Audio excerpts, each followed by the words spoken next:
Thanks everyone for joining today for Sustainability Snacks. I'm Leon Jans van Rensburg, based in Meanjin in Brisbane. Sustainability Snacks is a series of short online sessions that aim to demystify sustainability in practice. In just 30 minutes, we will hear from Scale Architecture today on how they are reducing their impact. I might just begin quickly by doing an acknowledgement of country. I would like to acknowledge the traditional owners of the land upon which we're meeting from today. In my case, in Meanjin, that's the Turrbal and Gerroa people. And I would also like to welcome any First Nations or Torres Strait Island peoples who are joining today. I'll hand over now to Scale Architecture, to Matt and Georgie, to talk about how they have worked through sustainability in their practice. Thank you.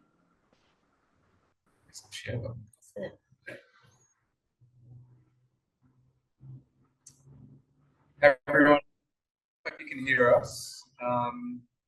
We are just share screen. Okay, great. So we are sitting on Gadigal country in one of our projects right now because we're about to present to the Institute's jury for public awards. So we're very happy to be here. So welcome and thanks for joining us today. I'm Matt Chan and this is Georgia Forbes-Smith. Together we're Scale Architecture. We're both lifelong learners. Sorry to interrupt. You might just have to make it full screen. Is that not full screen? Not at the moment. I don't know, it's different. Sorry, it's not the way that it was before. We can see your comments and your notes at the moment. So okay. You might have to go to presenter mode or... That is presenter mode. Yeah, I'll just set it up again. Let's try that again. Get out of that. Sorry, that's always the way. We thought we had it down pat before everyone joined. Every time. Sorry, no, you've got to get back into Zoom.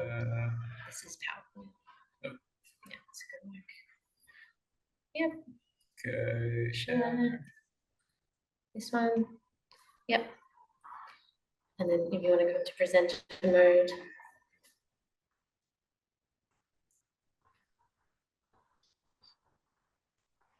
Yes. Okay, is that full screen? Great. Yeah, we can see it. Thank you. Fantastic. Beautiful. All right, so look, we're both lifelong learners. We're into courtyards, captured and enclosed gardens. We're into holes in roofs. We love buildable details, but buildable details that actually get built. We both love Portuguese tuts and making simple but beautiful things in hopefully the most sustainable way we can. We're happy to work on projects that are kind of micro and at scale, particularly when there's a large public interest involved. And these are two projects that we did simultaneously in 2018, a small installation for Sukkot by the Sea and a competition for the Parramatta Powerhouse Museum. So running a small practice, there's no hiding. You kind of have to be good at everything, hands-on everything. You have to trust each other, know when to sweat the details and know when to not to sweat the details. All the cliches apply. You have to be agile, nimble, bespoke, tight-knit, family, etc. But when there's kind of the day-to-day, the real day-to-day, that's where we are still vulnerable humans. And we fight really hard to make things kind of equal in the office, to keep the hierarchy flat, and to let the best ideas come to the fore. And most importantly, in the end, to try not to exploit ourselves.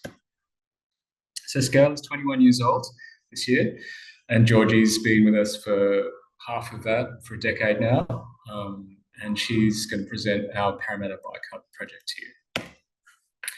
So this project started like a lot of projects do, with an ambitious brief and a small invited competition. This is our competition entry. I think there were five officers, and we were lucky enough to win quite a big budget originally for this project. For various regions, the budget of this project ended up down at more like $200,000. The realities of the contamination of the site became quite well known, and we we're basically left with this really interesting challenge for how can we do an extremely light touch to this amenities building while still trying to maximise the impact of the project. This is our site. I'm not sure if you can see our mouse, but the project is, the client was Sydney Olympic Park. We're in Silverwater. We've got Silverwater Prison here. We've got a large-scale redevelopment for Cricket New South Wales, ticking in behind here. Parramatta River, huge, quite new residential development, and this is our kind of slither of land right on the river. Back to our building, the realities of this building was that we were advised that we could not touch the concrete slab or footings. We could not add any more footings. Essentially, all of the works that we did to this building, we had to attach to the existing structure. The existing building was actually in quite good nick. It had just become disused because it had lost that connection to the Oval as that had been privatised. So the change room facilities were disused, and essentially it had just lost a bit of love and care. The client wanted to reimagine this for social enterprise because it could be quite a low cost rent, but at the same time, you know, providing a better space for that community group. I'll just jump in here and add a quick point. So the site is so contaminated. For those of you who don't know the history of the Sydney Olympic site, parts of it were so contaminated that it had to be capped in concrete for perpetuity. So this concrete slab is a do not touch kind of zone. You can't put footings, you can't put anything into it. We had a lot of discussions with the client that showed us lots of pictures of, you know, painting the brick building, trying to, I suppose, apply a two-dimensional surface. And what we were really interested in was how we could redefine both the identity of this building, but also provide additional spaces for multi-purpose use. So the idea was that we were going to wrap the whole building with this polycarbonate enclosure. The front, which faces the river, had this potential to become this gallery style space, and then the back became bike storage, or I suppose an intermediary zone that was still quite secure. Some quick images that we did for the client to try and explain to them, I suppose, the potential of this wrapping and this intermediary zone and how it could be used for different kinds of installations and lit up as well at night if it became a sort of flexible pop-up venue. Something that was quite interesting about this project is that the entire, I suppose, design work was with off-the-shelf proprietary parts that we then had to work with our engineer to engineer into this existing structure. Essentially, it's a scaffolding system. All of these pieces are off the shelf. All of it can be disassembled at the end of the project. But it was quite an interesting exercise with our engineer about how we could, I suppose, not add footings, not add extra structure, and how it could also plug into this quite complex little building facade. Yeah, and you can see here how we've poked the little struts right through the breezer blocks of the existing building. So it's pretty fine grained in a way. This was a little sample our builder made for us on site. Again, the screen is just a standard Sun Tough from Bunnings, just slightly altering their proprietary systems and combining that with the proprietary scaffolding systems to make this as much of a kit as parts as possible. We have to admit that the builder wasn't as happy with our system as we originally thought, but we did manage to get a fantastic result. In terms of the actual built fabric, there was one move. Once we had a tenant, a potential tenant, the tenant requested that we better connect 3 of the spaces. The tenant is advantageous. They're a community-run bike hub, so they do both maintenance on bikes but also run different programs. They needed to be able to bring these bikes into each of the rooms. So internally, that was the main move. A really nice photo in the middle of, I suppose, one of the walls we removed. And at the same time, on the right-hand side, This was a light strip out, and just the amount of waste produced in this project was quite shocking to us. But we did manage to recycle a lot of the bricks, and a lot of the bathroom fixtures were toward the end of their life.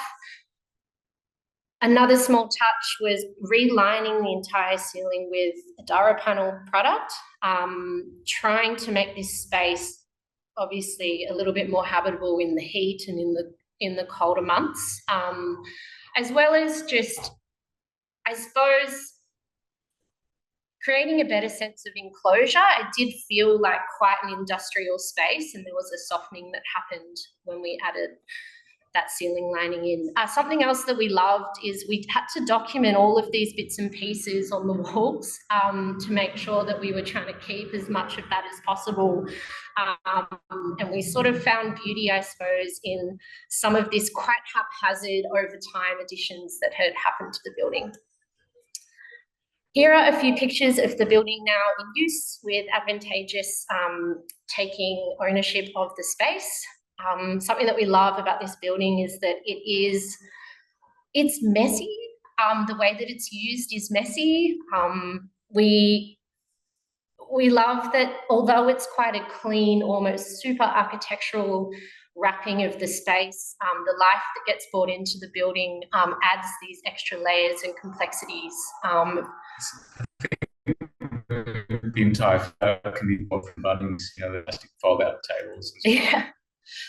We also just didn't have the budget to do a beautiful plywood lined fit out, so it was very much whatever Charlene could bring in from where she already had set up her organisation, and the space became, I suppose, an empty canvas for them to take over. Here is an image looking towards, there are a few umbrellas as well added to the external landscape of the building. And again, it's just really small interventions that have completely transformed how this space works.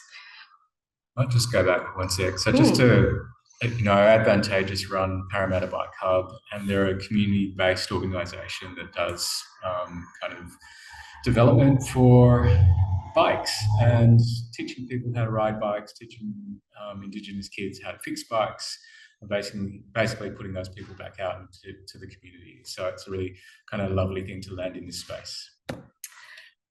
We were extremely happy when Charlene posted these photos of some community artworks that she started to install. I think she started to run some along the facade as well. But yeah, starting to inhabit that space exactly as we were hoping that she would. Some really beautiful, very early morning shots of how this provides this really interesting filter.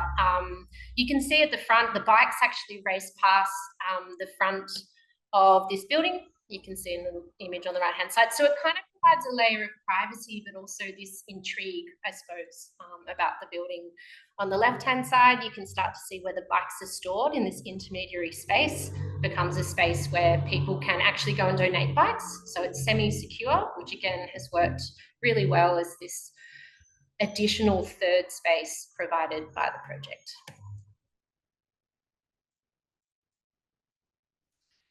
Couple of other pictures of how you can start to see how we're navigating that existing slab. There were some pretty strange things going on with the levels and the drainage, but how the system had to be robust enough that we could navigate that existing condition. Okay. So I'm just going to quickly segue to another project, because I think there's kind of three parts to this talk. One is just to introduce ourselves as a practice. Two is to talk about Parramatta as a light touch. But thirdly, to remind ourselves why sustainability is so important to take seriously in every project we do. So I want to talk quickly about our Rosedale project. It's a project on the south coast of New South Wales that was bushfire rebuilds. So in this image, you can see the map of the Black Summer fires in 2019 to 2020. And as you probably all remember, half of the East Coast was on fire. It was, I don't know, for us, it was incredibly traumatic and just not being able to breathe, even in Sydney, but then seeing the degree of devastation, the amount of loss, the animals, the environment, everything that was destroyed, let alone built fabric. And I think you can clearly attribute this to climate change. I mean, there's really no two ways about it. And you know, seeing that ferocity and the devastation is something that we've never experienced before, and the extent. So our project is sort of right under these little circles here. It's in Rosedale. It's on Yuin country.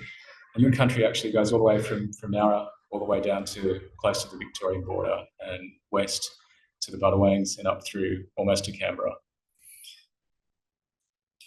So zooming in a little bit more, this was our site. As you can see, just not much left at all. It's our site there. And the remains of the old house. So the entire town was burnt all the way to the beach and completely razed by this incredibly hot fire. This is the site when we found it. So council had cleared the remains of the existing house and all the vegetation off the site itself, and created a bench, which was, you know, part of their cleanup operation. And these are our clients, Tom and John and Julia, and Juno, their dog.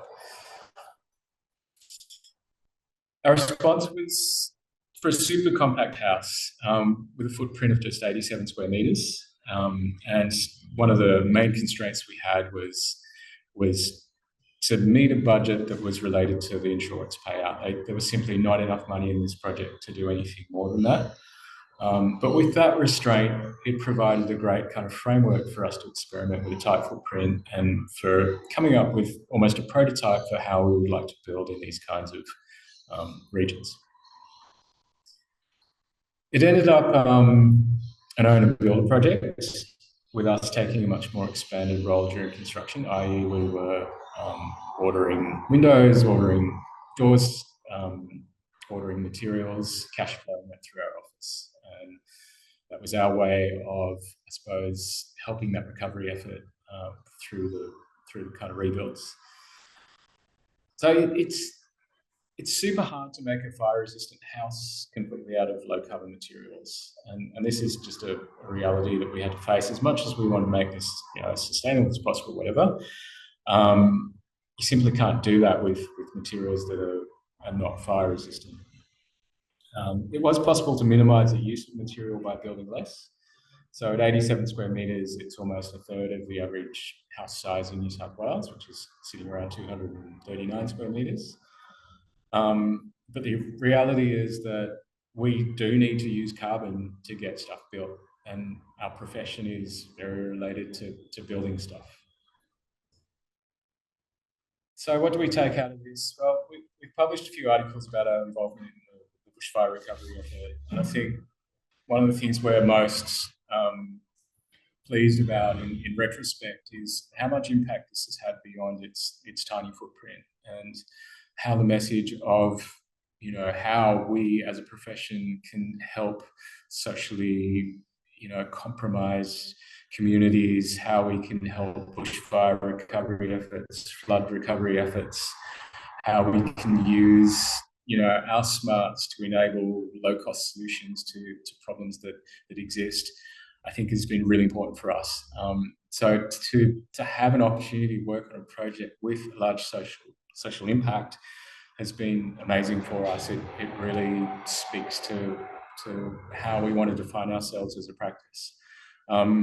We're not saying this is a solution to sustainability by any means, but it does help communicate the way we want to communicate. So post-fire, you can see the coastal black butts have recovered, and each time we go back to the site, we're reminded of our responsibilities more and more as a profession.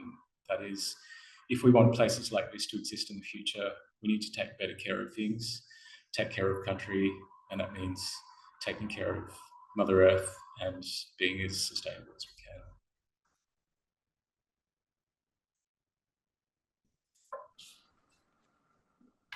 Thank you very much. It's very insightful. I forgot to say at the start of the presentation, sorry everyone, if you have any questions, please pop them in the chat and then we can talk to Matt and Georgie. But I might get us started. I was personally very excited to have you guys on board. You can hear me okay, right? Yep. Yeah. Yep. Yeah, I was personally very excited to have you guys on board after having seen the Parramatta Bike Hub and kind of trying to understand more just how that building came to be. Working on it in adaptive reuse, sometimes you have clients that have a lot of buildings that that are standing empty or they don't know what to do with. And it was interesting that in your case, your client was already really interested in social enterprise and trying to get that as part of the brief, which is awesome. But I guess asking for like your future projects, do you have any kind of lessons learned on how you can approach that topic with future clients? Yeah. Do you mean the topic of light touch adaptive reuse, or the topic of? It's I feel like they do kind of go hand in hand to a degree. Is kind of the setup at Parramatta Bike Hub, the types of people that are using the space, and kind of being okay with using that space in that light touch adaptive reuse state. And for instance, having the artists come and kind of making it their own, which is really exciting to see. Yeah, I think that what's really interesting about that project is part of the reason that they could provide affordable rent is obviously tied into the fact that they didn't end up dropping $2 million on this fancy new facility. So there's there's an interesting question there on encouraging people to not, I suppose, over capitalize on those sites, because you do actually push out a lot of the people who would be able to use those spaces. And then hand in hand, like Charlene would have been happy with anything. Yeah. Like she was, we told her about our slightly unusual idea and she was absolutely on board with it. So it almost encourages a very different discussion about design, I suppose, and discussion because it's less about the, just the finishes or but actually more about the idea or the potential and kind of opening up the potential of a space. Which, yeah, I mean, it relied upon a real kind of coming together of different factors, right? It was kind of by design, but also by good fortune in many ways. That SOPA basically own the site. They don't pay any rent on that, that building. The limited budget is, again, was sort of a blessing for us because we had to do less. And by doing less, there's little choice and there's no iterations. It just sort of goes through as a design, which is, I don't know, after we've all dealt with clients who want everything changed every 2 seconds and this finish and that finish, and we know how exhausting that can be. And having projects like this can be super refreshing because it's just like, the design is what it is and the client accepts it for what it is. And it allows us to do our role as architects better in a way because we're just doing that, and the program kind of just developed on its own in many ways, gained its own momentum. Yeah, definitely. That's awesome. And yeah, I guess that allowed you also to use a lot of off-the-shelf products. You mentioned using things from Bunnings and so on. And you also mentioned briefly, Georgie, that there was you thought it would be easy for the builder, but there was some issues there. I was wondering if you could elaborate at all. Yes, so it turns out to get the kind of scaffolding parts that we needed, not all scaffolding companies have those. So the way that the panel is actually fixed to the columns, that's not a standard scaffolding detail, so we had to get almost a... Yeah, it's all from Hammersmith. Yeah, so we... Very fancy.